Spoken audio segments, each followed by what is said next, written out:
Good to be here with all of you. Assalamu alaikum wa rahmatullahi wa barakatuhu, everybody. Just getting things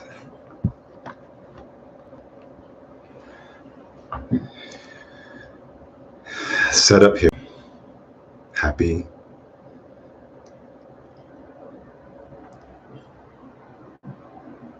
Saturday. And we're here for our live event, the final live event of the year. Right? We're talking about Avicenna or Ibn Sina's Volume 1, Canon of Medicine. So we're going to dive into that. We're just going to give a couple of minutes for everybody to come in and get situated. And then when I come back live on camera, we'll go from there.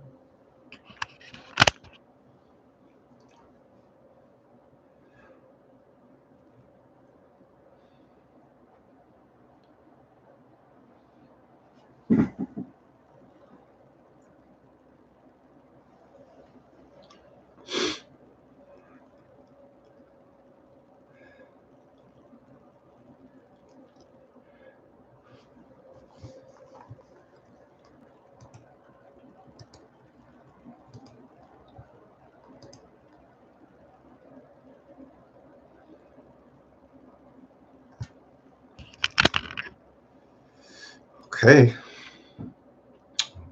Welcome to our guest.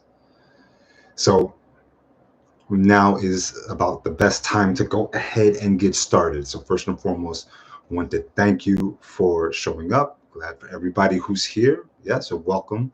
Welcome to you. For some of us, this is our first time meeting. I'm Dr. Scott from Nature's First Path Holistic Medicine. And what I'm going to do is just put in the chat, if at any time, any of you, there's no obligation, but if any of you feel that you would like to, support and help the practice, go ahead and feel free to donate and support there at the link. And then I'll put in a link to my book as well. All right.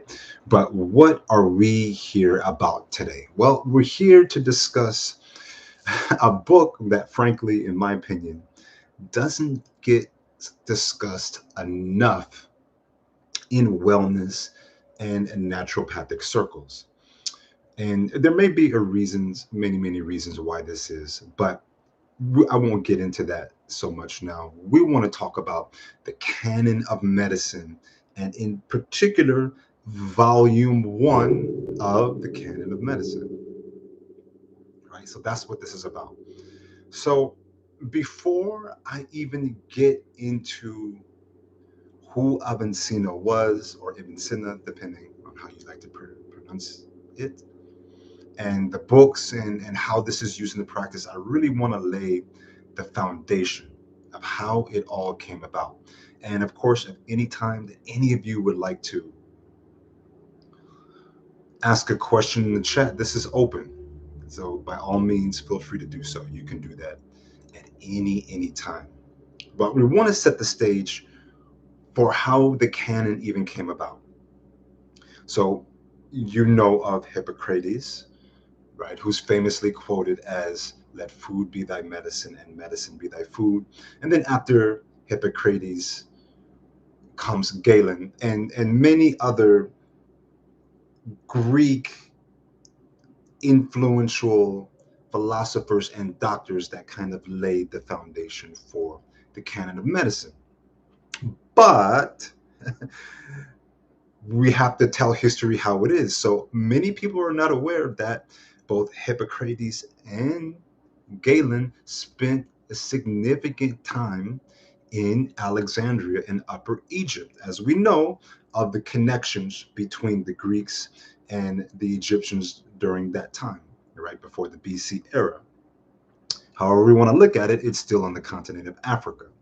So humoral theory, right, the four humors, actually has its essence and its understanding that come out of African and Egyptian knowledge and linkage and understanding. Now, of course, the Greeks had some inference on this, but it was really in that time in Egypt and Africa where it really got rooted.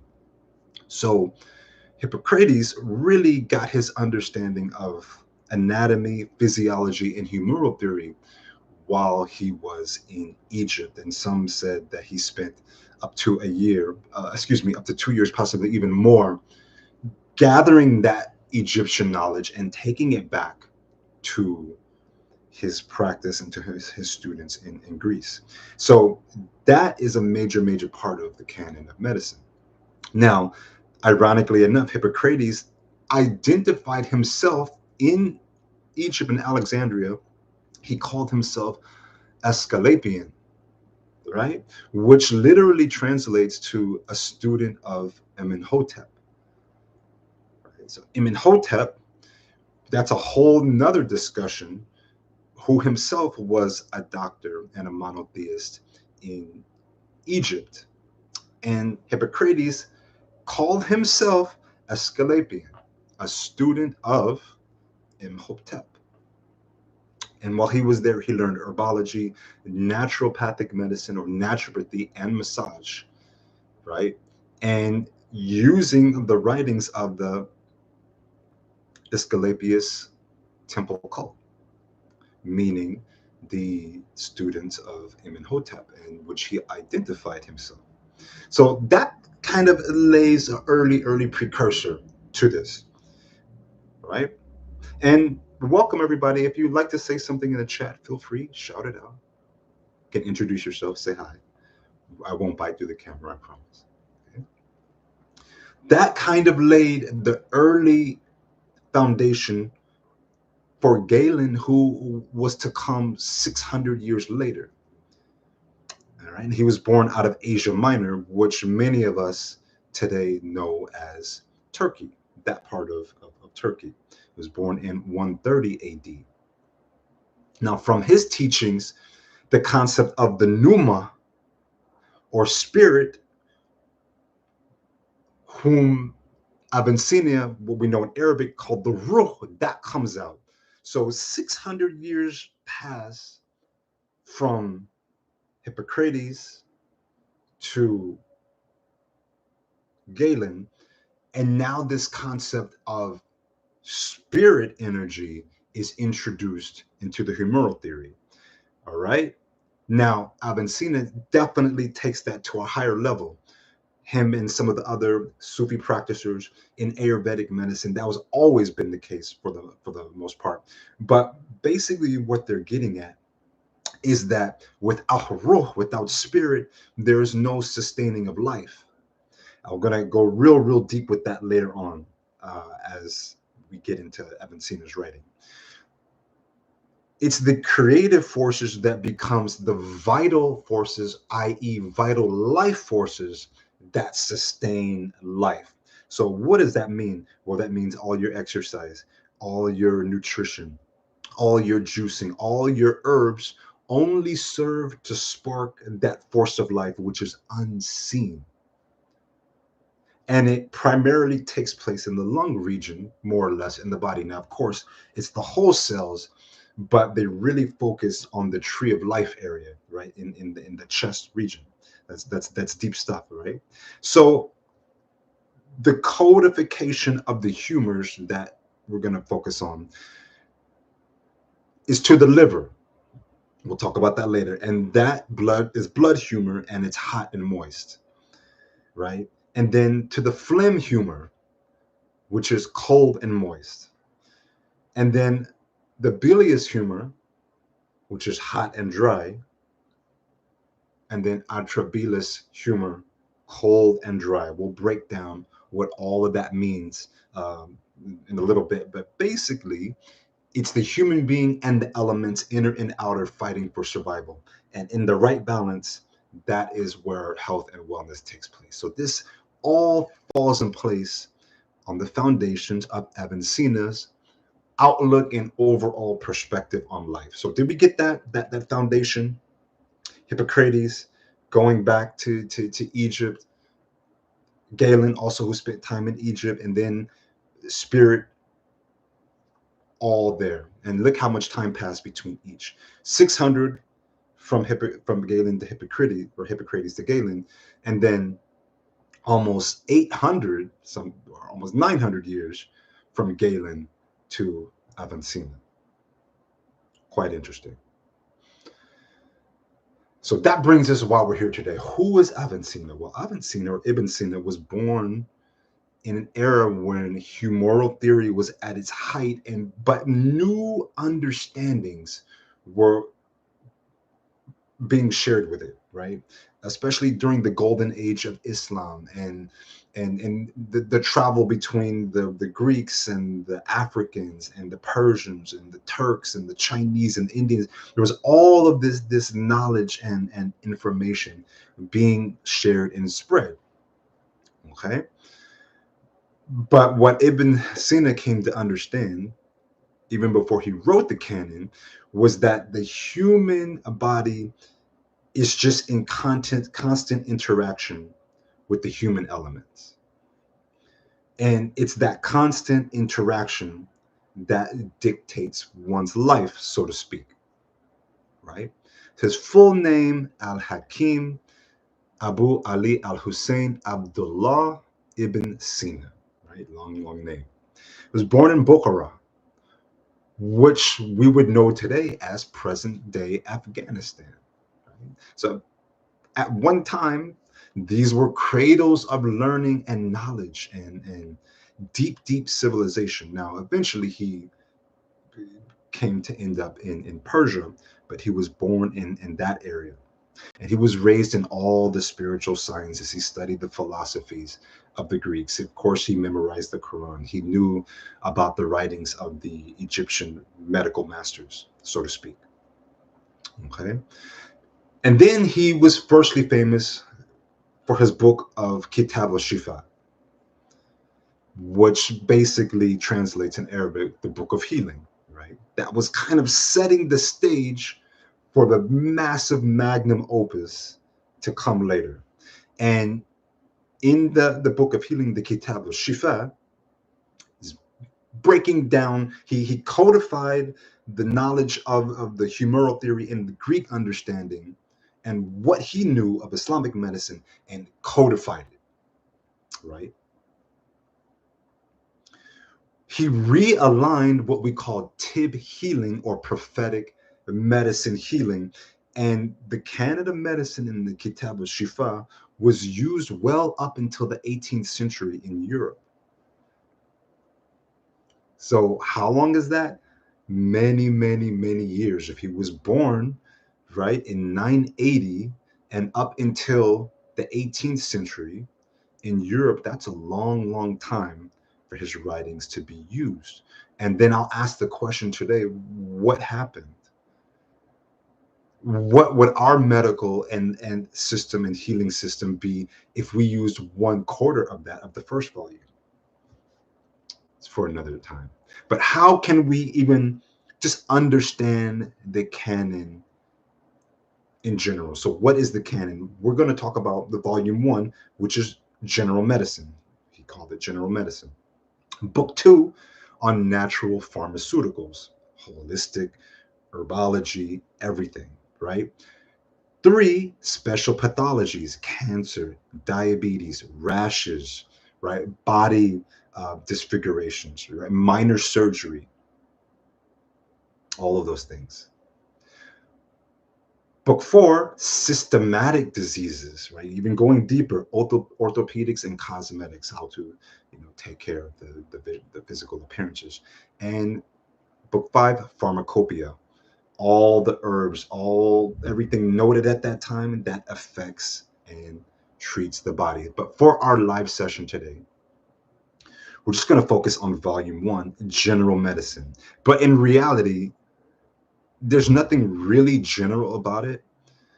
It is my opinion, right, as a practitioner in the field.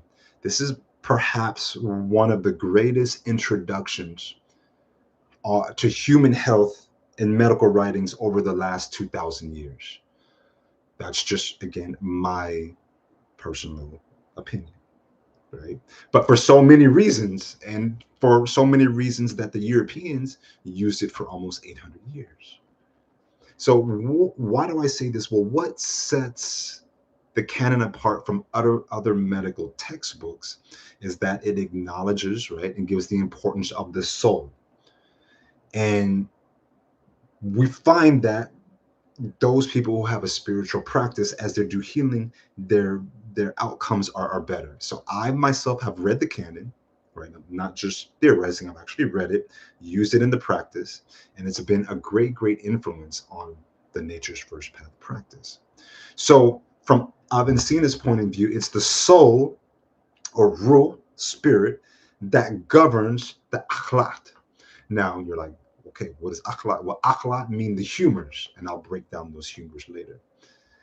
And that, check this out, all life is sustained from the first breath of the human being, i.e., from the moment you were born and that you came out of your mother's womb, that first initial, it's sustained from that. So, for example, and you're going to be like, how can that be? We'll break that down. Let's say from the time that the baby is born and that person lives up to, say, 95, 75, 60, however many years that that person is alive, you're alive from that first breath that has actually been divided out and dispersed over a lifetime. That's a headbanger. And for some in medical practices, even probably holistic and naturopathic practices, that might be a hard pill to swallow. But is it really? Because there's nothing really new under the sun. And so, although we may take many breaths within the day, well, from the spiritual perspective, those breaths have already been allowed and counted for. So, one could argue it's essentially one breath. So then the first volume really discusses the spirit and the qualities of the human being. Okay, so now that we move from the soul aspect, why do we have to live in harmony with everything around us? Because when there's no harmony with everything around you, a great question. If there are no if there's no harmony between you and everything around you, that's when dis-ease happens. So, Sumitra, very good question. And Sumitra, am I saying your name correctly? She was asking what are the connections between Ayurveda and Avicenna. Well, that is a good question. And the connections is, well, Avicenna and a lot of the medical doctors actually had this, they studied, which came later, of course, but this is what was called Unani medicine. I don't know if you've ever heard of Unani medicine, and I'm getting to your answer. Well, Unani medicine is the collection of the knowledge of what we call Arabic or Arabic and then Persian medicine, African medicine, Greek, and then the Indian medicine, i.e., the Ayurveda. So some of the practitioners, like himself, and it came more later down the line, but they studied, right, the Gitas. They studied some of the Bhagavad. They studied, right, some of the sutras and Ayurvedic medicine. Although maybe they themselves were not Ayurvedic practitioners, they definitely knew about it. And there's a very similar correlation between Unani and Ayurveda. I think the big difference probably is the philosophical or the spiritual, or some say might say religious linkage, so to speak, right? One being Islamic, right? One being Hindu. But at their core, both are talking about turmeric. Both are talking about cinnamon and anti-inflammatory and the balances, right? So whereas Unani, they're talking about akhlat and the lataif, which run this way. In Ayurveda, they're talking about chakras that run that way. But if we break down everything and reduce everything to their core, they're both talking about the same things, just kind of in a different way. And let me know if that kind of clarifies everything. That is a great and wonderful question. I, as a part of my studies to become a naturopathic doctor, yes, I had to study certain aspects of Ayurveda because the herbs and the foods are just great. Right? So great question. And have more. And if you have more questions, if I know the answer, I'll answer them. If not, I'll be like, I got to get back to you on that. Okay. So we were talking about harmony. And when we're out of harmony, this is when dis-ease happens, right? Welcome. So I guess. So when we're out of harmony, this is when dis-ease happens. So from Avicenna's point of view, the only way we can get back to harmony is to make sure our vital faculties drive, as he called it, which is eventually your vital life force, has to be unblocked at all times or to the best of its ability. Okay. So Avicenna is saying it's the unseen life force that stimulates your organs, right? Kind of sends an electric shock to all your organs, and it's unseen. And that sparks the breath. So, what are the barriers to that spark? Are our emotions, happiness, joy, anger, sadness. All of these things can impact our vital life force to some degree. When in anger and sadness, I've been seeing it as well as Ayurvedic practitioners and Chinese medicine practitioners have come to understood it's your liver that suffers.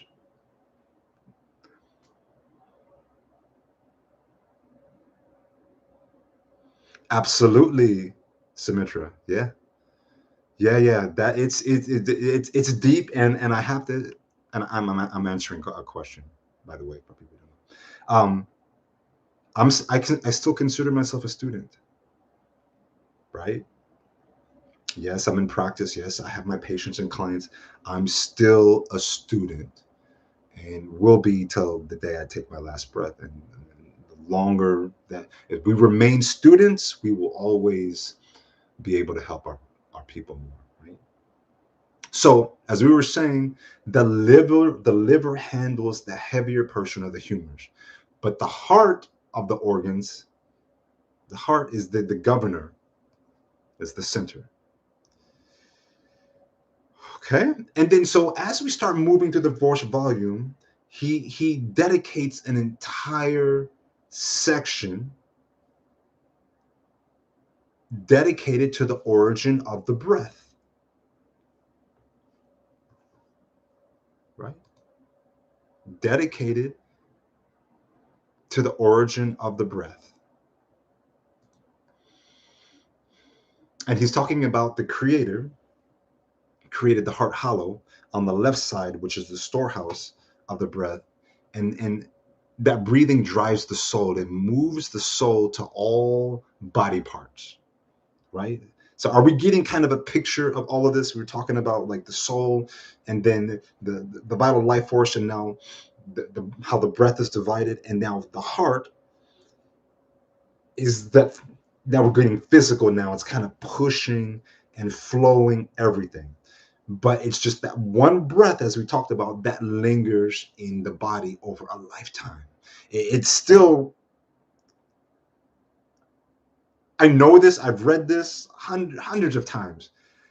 It's still hard for me to wrap my mind around it, how these people were on that level to understand that. And it's really the breath that brings out the healing in the body because it's stimulating all of the other organs. Everything is intermingling with each other. So as he moves along in the first volume, now we're getting to what most people will codify as now medical, general medicine. And he goes into the signs of internal disease. And he talked about what we know today. Localized swelling is based on inflammation, right? So the aim is to remove inflammation or keep the body in a low inflammatory state. keeping the body full of fluids, and then even analyzing discharge, urine, stool, things like that, because that can also kind of give an understanding of where the body is, or internally, health wise. Then he goes back again to the emotions, right? And how that play a big part of the health of our body. A major portion of the canon is dedicated to consuming clean water. I believe if he were to write about that today, what he's really talking about is alkaline water, keeping things alkaline as much as possible versus acidic, proper rest, and then the quality of the soil in which our vegetables and fruits are grown. If, in my opinion, if you were to write that today, we're talking about organic food, right? This is 1,000 years ago. And he's talking about these things with the backdrop of the soul, right? How all the proper food, the proper vegetables, the proper rest, the clean alkaline water affects your soul, and vice versa.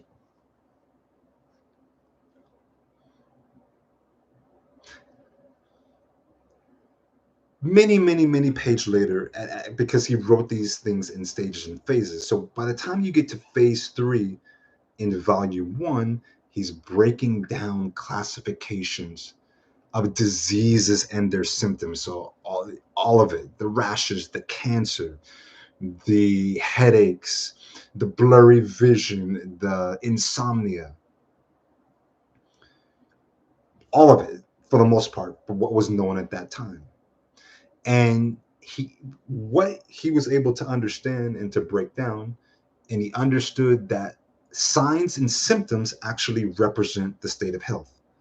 So let's pause that for a moment. If we think about our medical system today, we just look at the symptom, a pill for every ill, right? Okay, you got a headache, take this, i.e., fill in whatever, it goes away. Okay, on based on this medical system, you're good. Well, no, where did the headache come from? Right? So he talked about signs and symptoms, but there is a sign of something deeper. All right. And he classified this in 3 areas: demonstrative symptoms, commemorative symptoms, prognostic symptoms. So demonstrative symptoms, commemorative symptoms, prognostic symptoms. And then, so from that, they were like, okay, well, that's shown up. We have to analyze the pulse, right? Because again, the pulse is showing the what? Now, the heart rate, right? So if they found out that there was something off with the heart, okay, we got to do this and give that to this and XYZ, and you have, this XYZ, whatever, fill in the situation is there. So he's talked definitely a lot about pulse analyzing, which is something also Chinese medical practitioners do, and also Ayurvedic practitioners do. Okay, and then now he talked about the cold bath and that it increases the body's powers. Well, what are we seeing today? Right, what people have been doing now for years in places like Iceland and Finland.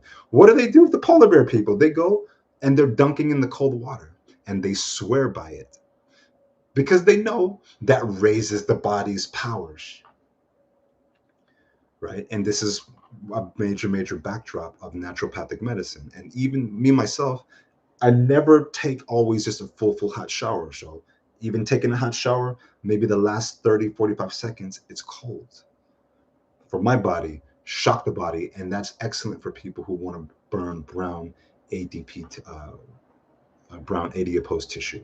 That helps people lose weight.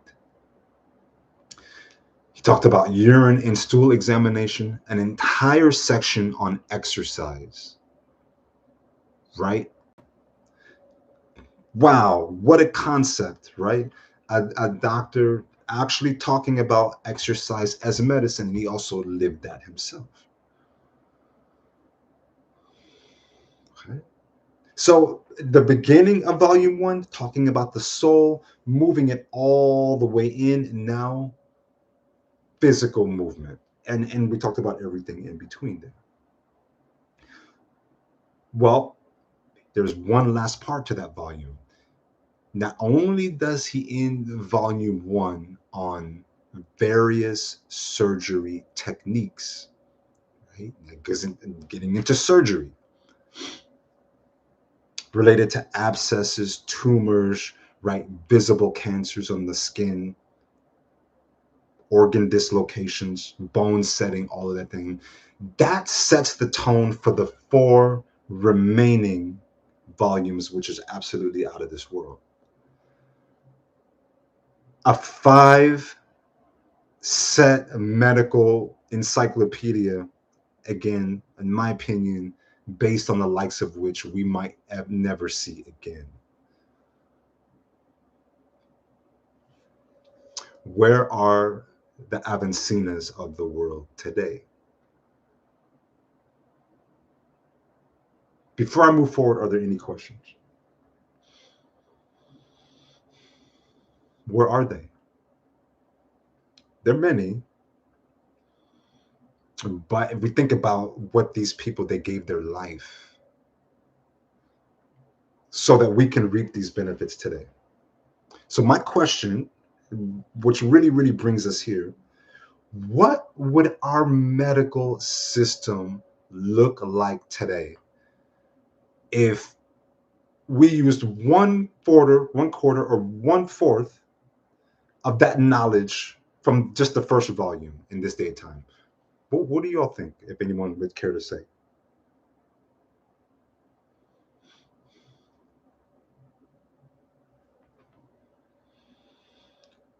I think we might be having some different conversations.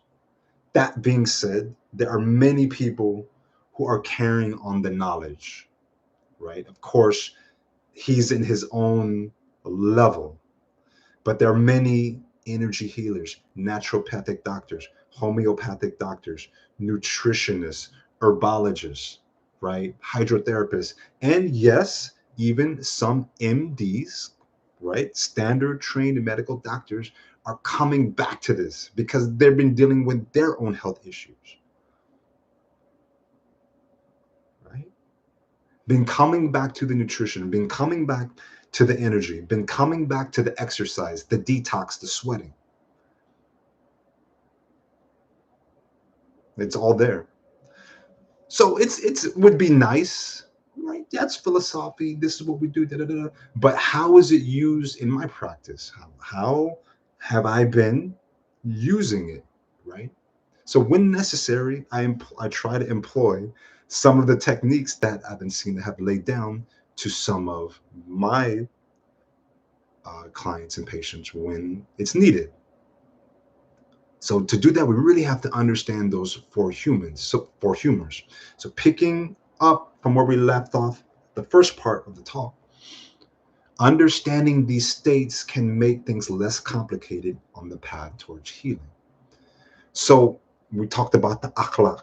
Well, the akhlaq are the essences of Unani healing, and that's really the precursor to Unani medicine. It's the underlying philosophy of everything that you see on the page, on the YouTube, whatever you see. That's the major driving force behind this practice. And the alkaline healing to the 3 states of the body and the 4 humors. So we have 3 states of the body: solid, liquid, and gaseous. So the solid parts, or the organs, and I can translate the Arabic and write it out to you later if need be. But the solid part or organs are known as the azah, Azah. The liquid parts are the actual humors that we talked about. Moment here. I need some juice.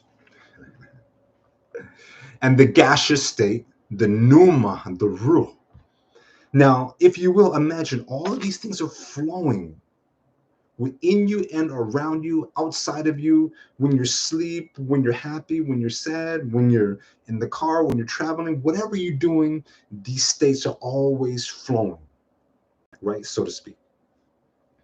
And as we said, if any of those states are disrupted, that's when illness kicks in. So the actual humors are subdivided into four parts. Blood, called the dam.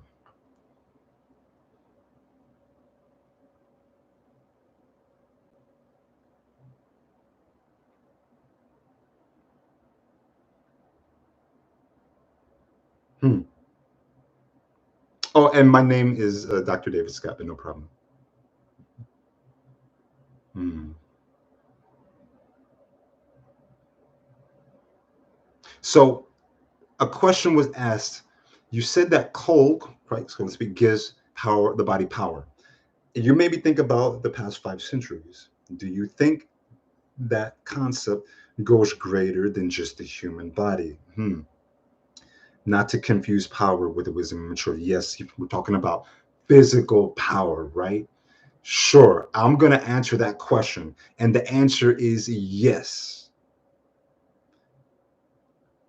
Because what do most people prefer? Most people prefer warm, just fine. But when we get too used to one thing, our life force can get dull. And I'll come back and I'll answer that question. So very, very good. I'm going to get to that. So blood, dam, means hot and moist. So that is motivated for energy in the body. It's located in the heart, the blood vessels, the liver, and the spleen. Phlegm, or balgam, is cold and moist. It expels waste. It's located in the stomach, the lungs, the respiratory tract, and the sinuses. Then the yellow bile, safra, right? If you're familiar with that word, safra, it's linked to our intellect and our physical movement. And that's located in our gallbladder and small intestine. Then the black bile, sauda, is cold and dry and is connected to our spleen and finally to our waste elimination. And it's located in the connective tissues, the bones, the joints, and the peripheral nervous system. There's a point to all of this.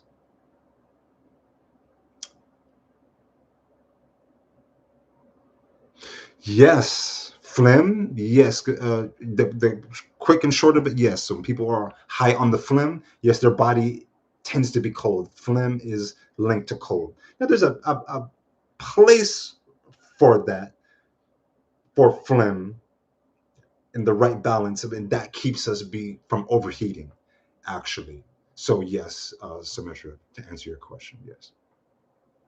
So the best foods for the blood, and if you miss all of this, don't worry, it's going to be later thing. Feverfew, which I'm sure some of you have heard of, ginger, and elderberries. Best foods for the phlegm, and now we're talking about an imbalance, right? We're talking about these things, imbalances, or to keep them balances. Cayenne, oregano, and milk thistle herb. Best foods for the yellow bile: cucumbers, watermelon, and white willow bark. And best foods for the black bile: valerian root, blue valerian, and then of course lifestyle factors to help with that elimination. The long and the short of it is we are out of balance. And this is why we're actually seeing the diseases that we're seeing today. They've always been around, but they're manifesting much, much quicker and on a deeper level than I've seen when I was growing up. The cancers are out of control, the pre-diabetes, on and on and on and on and on. So that's just a quick short, of course, of that. So applying that today, before we go deep into it, the 7 components of Unani medicine. The first one are understanding the arkan, the elements. Two, the mizaj, the temperaments. Three, the akhlaq, the humors. We just talked about them. Four, the azah, the organs we mentioned. Five, the arhwa, the vital life force. Six, the kuwa, your brain, your faculties. Seven, afal, now your functions, how you ambulate and move through the world. So the practitioner takes knowledge of all of these 7 points to really find the best prescription that will affect the cellular level of the person. Bringing it all the way back to that first spark, the cellular level. So what does that mean? Well, what's good for the first patient might not be for the second and the third. They all are unique and have different needs. However, in my opinion, this is my opinion, it's the coming back to the spiritual knowledge and your essence that you are one breath. When you understand that you are one breath, we can't stay the same really if it penetrates your heart, if it penetrates someone's heart. So the purpose of healing is to realign our connection with the breath and the organs, and to be in balance and to be in harmony with the elements and the nature around you wherever you're born.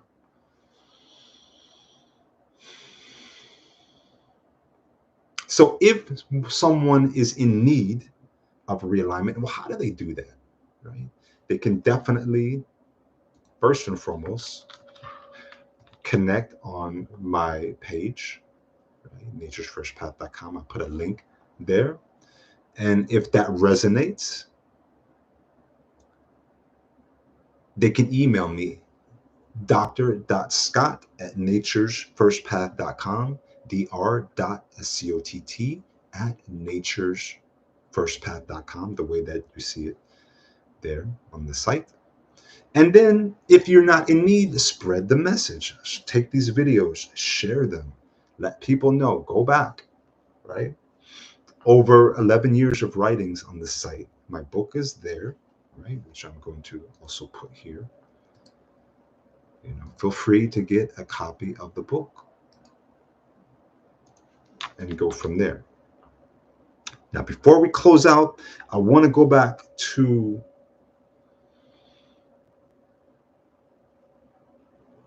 oh, that's you.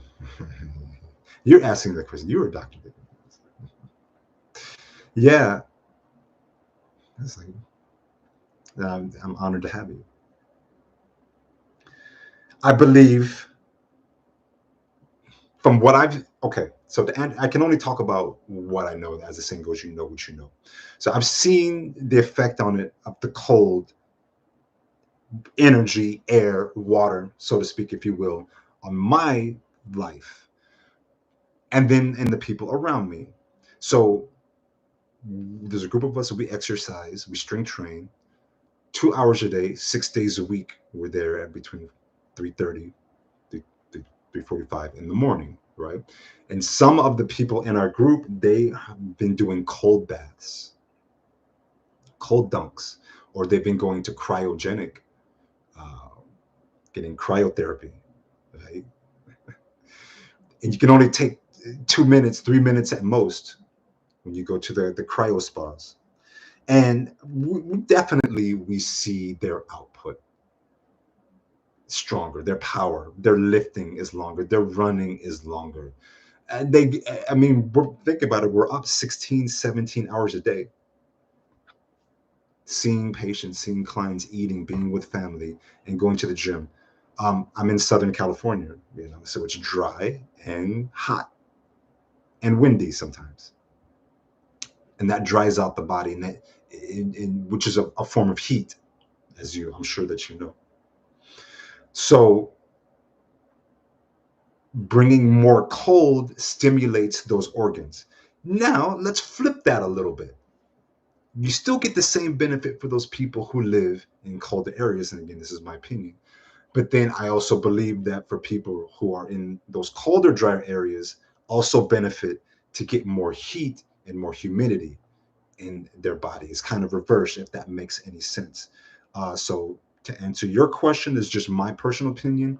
Yeah, I'm not talking about the power, the wisdom, maturity. That's something else. Physically, I've seen it in my life and the other people in our group who are doing it. And we're all in our late 40s. I'm 49. Some of them are 50. Some of them are 53. And they're just beasts on another level. And it's the cold, I mean, that we attribute it to. We use that as our marker. Does that kind of clarify for you? And again, that's just my opinion. You can always go back and do the research more. Yeah. And I hope that was a good answer. And lastly, let's change our life. Let's be students for life. If you like what you saw here today, when this is over with, um, share that link. Connect with me on all my socials on Instagram at Nature's First Path. On TikTok, same thing, at Nature's First Path. On Instagram, I'm at Daoud Scott, at DAUDSCOTT. And there will be more of these live events on YouTube. There will be more. Sign up for the Circle of the Vital Life Force, right? Which is the group page to the Facebook page. And on there, we're practicing, we're doing mindful breathing. We're having, member only content. So let's be that change in the world. And let's not let the masters down, the Avicennas down, the Galens down, the Imhoteps down, right? Because they gave it all. So we can spread that message and we can be that message.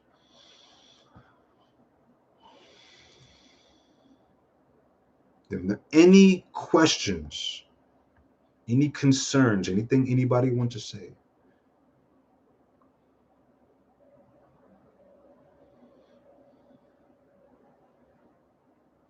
And nice to meet you, Dr. Devin. Let's connect, right? Let's connect with me on those socials that I shouted out. Always a pleasure.